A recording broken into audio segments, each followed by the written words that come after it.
Hi, I'm Joe Garagiola. Now, over the last 20 years, I've traveled across this great country talking to people about spit tobacco, also known as chew, dip, or snuff. Spit tobacco is a dangerous and potentially deadly addiction. Now, I can only talk about spit tobacco, but my friend Gruen von Behrens, he can tell you and show you what spit tobacco can do. By the time we made this tape, Gruen had gone through 31 operations, and he may need more.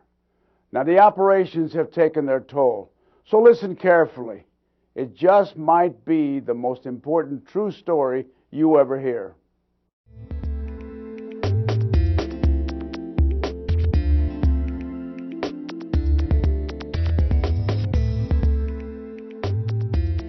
I went out camping one night with a bunch of my buddies, and one of my friends pulls out a can of chew. He said, "Hey, Von Behrens, you want a dip?" Why not? Cancer wasn't going to happen to me. That happened to old people. It would take years before cancer would develop. At the age of 13, I wasn't really thinking about the long-term effects of the choices I was making right then and there. At the age of 13, the only things that mattered to me in life were baseball, food, and women, in that order.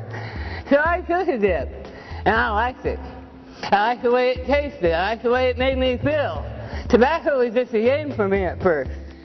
But little did I know that game I was playing almost cost me my life at the age of 17.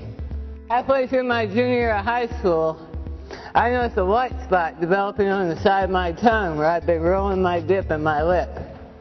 I thought it was going to go away. Well, guys, in 9 months, this white spot didn't go away. And what started off the size of the tip of a pencil had grown to eat completely through my tongue. The cancer actually split my tongue in half. I could take the tip of my tongue, pull it over, and expose the whole tumor. Growing up, I didn't have a dad. My father split whenever I was a baby. I've never met my dad. So if I had a problem with baseball, I'd go home and talk to my mom about it. If I had a problem with a girlfriend, I'd go home and talk to my mom about it. She was like my best friend. And the thought of telling that woman that I was sick with this disease because of a choice that I made to put that crap in my mouth and hurt my mother that way, I wasn't man enough to do that. I couldn't hurt my mom. So as Gruen's problem began to increase, he started slurring his speech, and he told his mother his teeth were bothering him. So his mom made an appointment for him to go see the dentist. My doctor walks into my room. He knew I was terrified of him. So he says about 5 words to me, and he picks up a gas mask, and here he comes at me to put me to sleep to fix my wisdom teeth. And right before he strapped that mask onto my face, I grabbed his hand. I said, "Whoa, wait a minute." He said, "What is it, Gruen?" I said, "Doc, this isn't my teeth." He said, "I've got cancer." He gave me a dumbfounded look like, "Yeah, right. How could this kid know that he has cancer?" He said, "Open your mouth." I opened my mouth, and after one glimpse of my tongue, he knew I was sick.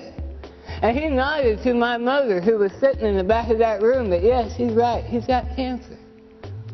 Guys, until that day, I'd never seen my mother cry like that. It ripped her heart out. Not only had I hurt myself by my choice to use tobacco, but I had devastated that woman. At the instant I was diagnosed with cancer, and because of what type of cancer it was, that had a 75% chance I was going to die from the get-go. 3 out of 4 people who are diagnosed with this type of oral cancer die before they make it 5 years past their first surgery. At the age of 17, my mentality, the kinds of things that I thought about every day were, "Hey guys, I wonder where the baseball game's at tonight." I pondered about whether or not I had all my geometry homework done right for the next day's class. Or why was my girlfriend hanging out with that other guy so much?